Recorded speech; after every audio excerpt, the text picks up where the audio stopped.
last race, GTR in South of Columbia, South Carolina. That all these stories we've been doing, my son and I keep going off to the side and doing our own testing. And I'm trying to take Davey Durrell's information and other people's information, and buddies with Dallas Daniels' father. I call him all the time. I talk to him, and I'm taking all this information. I'm trying to pull it together. Well, the more I pull it, thinking that I'm going to mean this information and extract out of it what needs to be done, I realize that there is no mean. It's 8 clumps of information and none of it overlaps. And I can't figure out why. That how can all these guys race dirt and do this for a living? And every one of them has a name, is good at their sport, but none of the information overlaps. Yeah, the lap times are within 1/10 of a second. Right. Yeah. And even you and I do it once in a while. You'll say something and I'll say to you, no, or vice versa. Yeah, And those are hilarious. and I'm trying to make sense of why. And I have a mini answer for some of it. But anyway. Great, let's hear it. Go back to your GTR piece. What would you like to talk about? No, I want to hear the answer to that. The piece was that it all has to do with riding style, tire, motorcycle, racetrack conditions. Not the racetrack, the racetrack conditions. The racetrack to me is the place you drove up to. That's the racetrack. And it's the restrooms are part of the racetrack, the restaurant is part of the racetrack, the front gate is part of the race. That's the racetrack. We're talking about what we're racing on, the actual dirt, right? And it changes from week to week to week. You can go to the same racetrack and in the spring have so much traction that things willing and you're knocking down the stands. You go in the middle of the summer, there's zero traction, you can't get around to save your life. You go to the end of the season, all of a sudden there's traction again. You're like, what the hell? I didn't change anything. And and it doesn't track by season. This track may be fast in the spring and slow in the fall, and the other way around. Right. You know, there's very few dirt tracks that are consistent throughout the day and the year. Right. Or it rained, right? It rained Tuesday, Wednesday, Thursday. Or it was overcast. Yeah, we show up on Saturday, it's still overcast. And that track is laying blue grooves. Yeah. It's the most awesome day you've ever had in your life. And 4 days later, after 4 days of sun, it's crap. Right. You go back, you're like, I hate this place. I'm never coming back here. Yeah. Right? Yeah.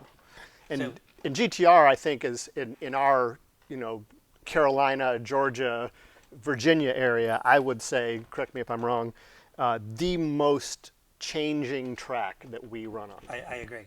So to clarify our point here, our point we're trying to get across is you're trying to fix your riding style, you're trying to fix your motorcycle, but you're trying to do it on an ever-changing racetrack. It's near impossible to do. We did it last week. I'll get into that in a minute. We chased ourselves. We were supposed to be chasing the racetrack. When we got home and talked about it on our Monday morning meeting, we realized what we were doing wrong and completely addressed it. Now, when we go back, we can prove if we're right or not. But so far, we went from, with my son, being a good expert rider, like just getting to be a good expert rider, to at this point, we can go around with almost every pro in the country. Can we beat them? I don't know. I'm not saying that. But we can on the right day. Sometimes, yeah. We went up to Virginia a few months ago, and 5 of the top national number guys in the country were there. He was the fastest guy there. Yeah. Right? That's saying something, yeah. Right. But back to the beginning. They beat us. They beat us come the main event, and I can explain why. Okay. Do you want to hear it? Yeah, it's Virginia. Do you guys want to hear it? Oh, No. they're dying to hear it. This is everywhere. This is everywhere we go. But this is GTR. Okay. My story is GTR. Okay. So we get there. My son's name is Alex Quarterley, obviously. And he's on a 450 Husky, built to the hilt, thing's super fast. We win practice, which I know can't be done, but I'm taking credit for it. No, you guys won practice. We won the heat. Well, hang on a second. It was a very large field. There was like 18 or 19 people. We run 12 in the main event, so it was an elimination night. and this is a money race. It's an unlimited class. Run what you brung.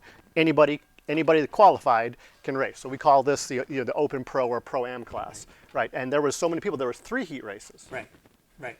So his was the fastest heat race by like 2.5 seconds. So he just completely annihilated everybody in Yeah, the heat. he went way up high in a spot that should not have worked. Right. He was the first heat. Right. The track was still holding moisture. Not only that, I was looking for the video, but I didn't have it. If you watch the video, he's just past mid-turn, and he's already got his foot up on the foot peg and driving off. I mean, that's how much traction we had. So I was in, I think, the following or the last heat race and tried to emulate that. I don't ride up there by nature, first of all, and nobody rides up there by track. So, but he was clearly fast, and I thought, well, it's a heat race. My heat race was lighter. I can try it. It's not going to make that big of a difference. And I couldn't do it as well, and I think the track was going away. But it was very interesting to watch him do that. Right. So, fast forward, 752 races later between heats, semis, qualifiers, kids, Yeah, it was a big blah, blah. night. We go out for the main event, and he gets an okay start, gets down the first turn. He's like 5th or 6th, gets to 3rd. One kid drives a little on him coming off the turn. He gets the guy going down the straightaway. The guy gets him going in. We end up finishing 4th. Race is over. And I'm like, what? Not only did we finish 4th, we were maybe quarter straightaway back to the leader. Like, how did this happen? So I go over and chit chat with him, and hey, what do we got for springs and stuff? He's like, I didn't bring anything. So, being the mechanic that I am, I got in my car and went home. I don't need to watch him race again. I already saw us lose. I don't need to see this again, right? I want to work on it. I want to learn something, but he didn't bring anything. So we get here on Monday, we're talking about it, and this is what I think happened, right? When we got there, it had rained, and the track was just awesome. It had huge traction. The farther up you were, because of the dirt mounds on the edge of the racetrack, they were holding the moisture. The dirt had inertia in it. It had weight. It had mass. So when you got up in there and tried to make the motorcycle turn, slow down and drive, the track had mass. It was almost like road racing. Yeah, but as time went on, as you stirred the dirt, aerated the dirt, and the sun hit the dirt and it evaporated, the track lost mass, and there was just physically less to grab a hold of and slow you down. And that's the perfect wording for my next piece. My next piece is, when we talked on Monday morning, we actually went through the steps 5 times to the point he's getting mad at me. We went through the steps 5 times. When we finally got to the end, I got him to realize what happens is, as the day wears on, the track starts drying out.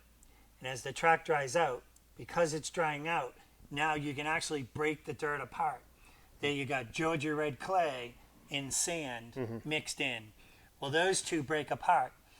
The sand are like little ball bearings. Yeah, they're big ball bearings there. When they're together, it's huge traction. When they're apart, there's 0 traction. Yeah. So what happened is, when we showed up in the morning, we got a ton of spring in the motorcycle, because he's 200 pounds, and there was a ton of traction. Well, we had enough traction and spring to really bury the motorcycle in the ground and just drive. I mean, he's carrying the front wheel down the straightaway once in a while. When the track slicked off, which it didn't slick off, what happened was it dried out and it broke apart. Are we going to get to the part where we talk about how the track got slower every lap? Yes. Okay. So the track starts breaking apart. So you got the mass is the Georgia red clay over here, and the ball bearings just sitting there. So what happened is, I watched the 450 amateurs run 3 races before you guys. They went, and they were halfway decent all the way around. So I said to my son, geez, we're looking pretty good. Let's not change tire pressure or anything. Just leave it alone. We're looking pretty good. Well, these guys get out there, and by lap 3, there's 0 traction. Yeah, so let me tell you what I can't remember exactly. I came off the line fairly well towards the front. I ended up in P2 on the first lap and felt great. My bike is extremely stiff. Right. My setup is extremely stiff, even though You're on a framer. I'm on a frame bike. It's made to be that way. And I also just prefer it that way. The bike's short, tall, and stiff. So it's very bitey, and immediately was fast. There was some very fast people there, and I was able to take the lead. And the bike would hook up. It was floating the front tire all the way on the straightaway 2 or 3 inches. This is good. Then every single lap, the track got slower and slower and slower, to the point that eventually my bike was no longer carbureting correctly in the middle of the corner because the corner speed had come down so far. The engine and carburetor would no longer carburate. So anyway, go ahead. Right, and that's exactly what happened. That's what happened is the rider's point of view. The racetrack point of view is, I'm going to keep on saying it, as the track broke apart, you ended up with the sand on top. Well, the sand's solid ball bearings. So the amateur guys, watching those guys ride, they were kind of okay. This is, I think, extremely interesting as to why the track fell apart instantly. And I think he's going to tell you why. Is they were 3 races before us. So I said to Alex, just leave it alone. Let's try it the way it is. We were good in practice. Life's good. Let's just leave it alone. He did the same thing three laps in. Just fell apart. It continually got worse as the race wore on. Well, when I was explaining it to him, I'm like, Alex, but you're not looking at what really happened. He's like, well, what do you mean? I was like, well, the amateurs don't really know how to ride. So they get in, they get all messed up, and they're over sideways, and they're doing everything they possibly can to recover because they don't really know what they're doing. Every lap's different than the lap before. So they don't really get back to the gas till about mid-turn. And then they don't trust themselves, so that even takes a second. They're like, okay, I guess I'm good, I'm not in front anymore. Okay, I'm good. And then so by this point, they're at least 5/8 of the way through the turn, they're off. So if you think of 5/8 through the turn, the angle of their motorcycle, when they start churning the tire and spitting dirt, it's going out into the second, third groove. But it's leaving the whole which at this point of the night, the second and third groove is completely unrideable. Right. But it's leaving the whole beginning of the turn alone. Now you guys get out there, and there's, like we said, there's 20-something entries, right? Yeah, it was down to the fastest 12 for the main event. Right. And 4 of them are national number pros, or have been national number pros, is the next 4. They're out there just, like pros do, feet up,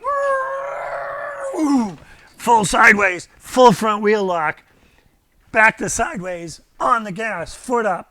They're not even halfway in. They're already foot up all the way up off down the straightaway. Well, when you watched it, you realized they were, from the starter's box to an eighth of the way in, they were on the rear brake and had it slightly sideways. Then, as they're doing that, they'd get it laid over. Then every single one of them would stop plowing the front wheel. So that means they're churning the dirt right off the thing like a cheese grater off the racetrack and just leaving the marbles on entrance. And then the second they'd go, because they know if they straighten the bars out, they're going to lose the front.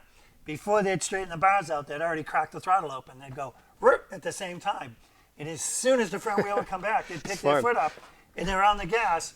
Well, now they're just shy of halfway in. As soon as he does that, I start making the motions like, oh yeah, I've got to do And they're all the way on the gas, and they got the rear wheel spinning again, and they're like, and balancing their foot, and all the way up off. So they churned the racetrack from an eighth of the way in, all the way off.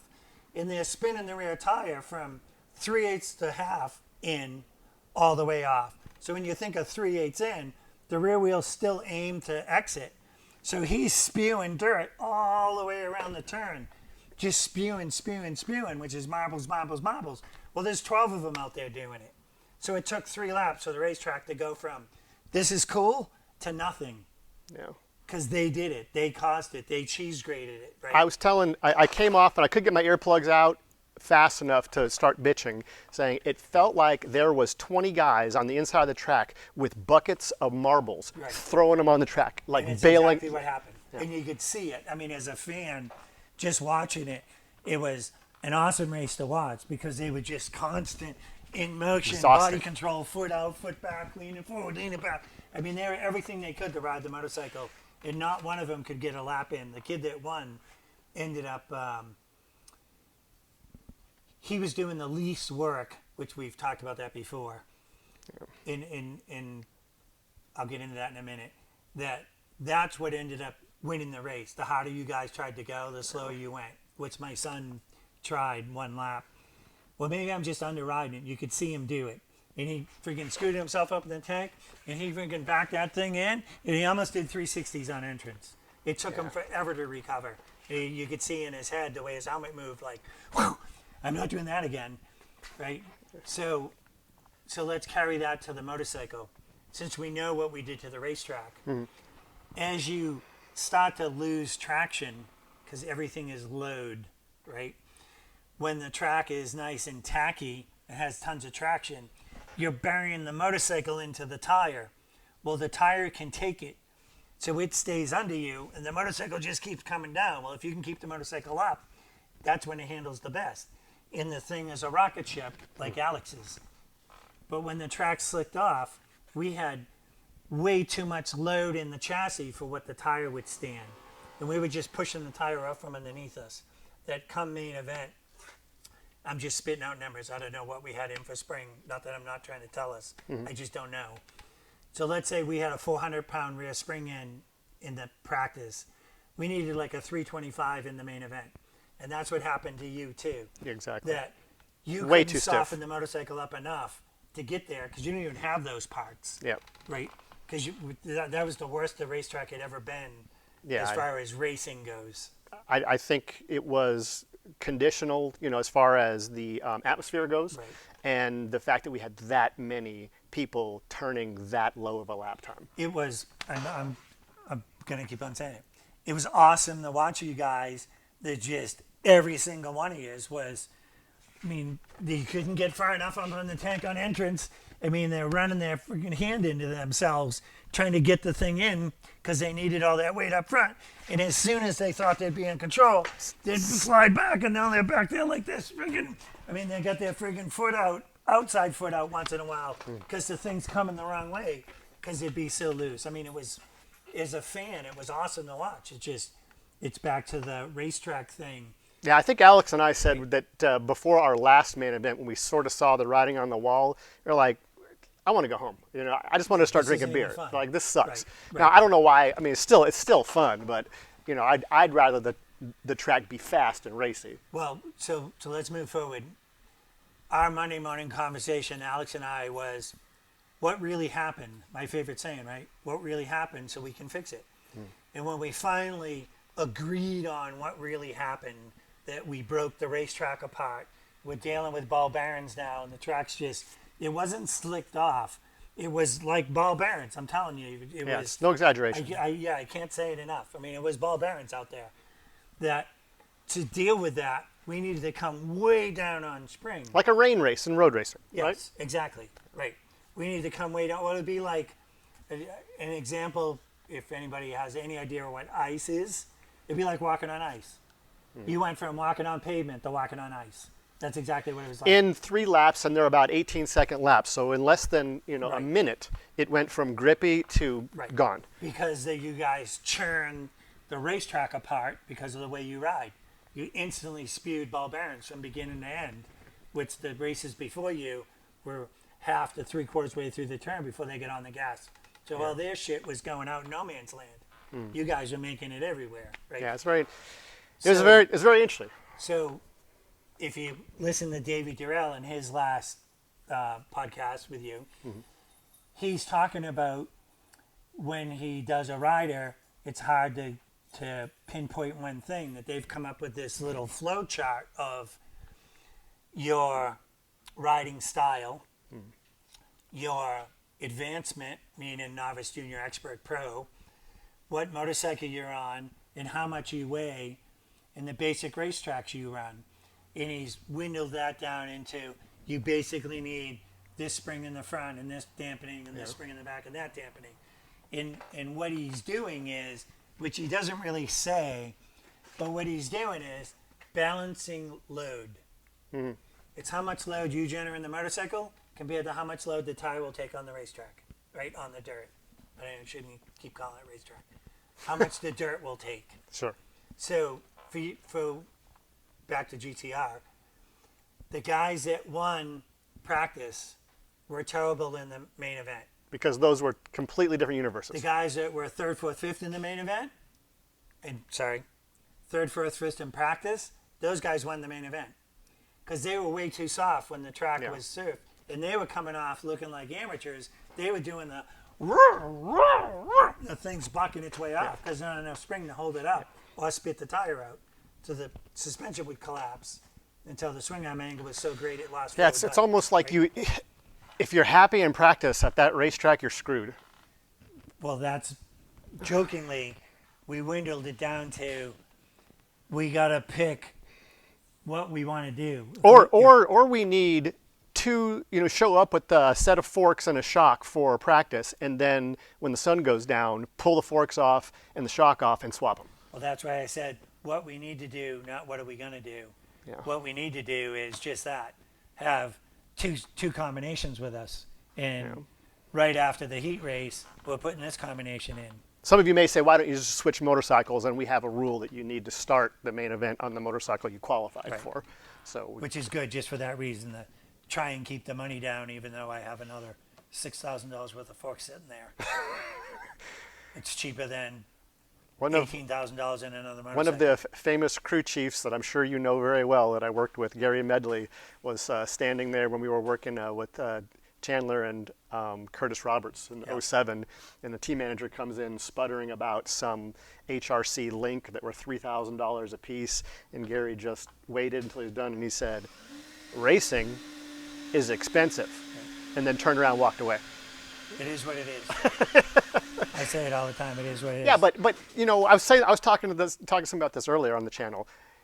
Can you name? I mean, you know a lot about a lot of different racing forms. Is there a form of motorsport that is cheaper than flat track motorcycle racing? No, and if there is, it's only going to last about a week because then they're going to mess it up.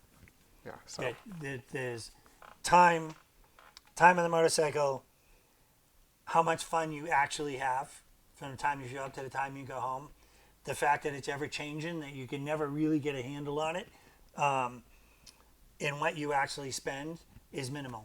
And depending on what racetracks we go to, there's probably 5 racetracks we run on our southern schedule that we can run our front and rear tire. Shit, we can probably get 3 or 4 weeks out of a rear in these 5 tracks. Two, yeah. A race per side. You go to a Coal Ridge, and when the sun's up, that tire's that's dead. Not that one. But the other ones, we get a couple weeks out of a rear tire and 3 or 4 weeks out of a front, right? Hey, let's cut it off here, and we'll make another video in the installment. See you back.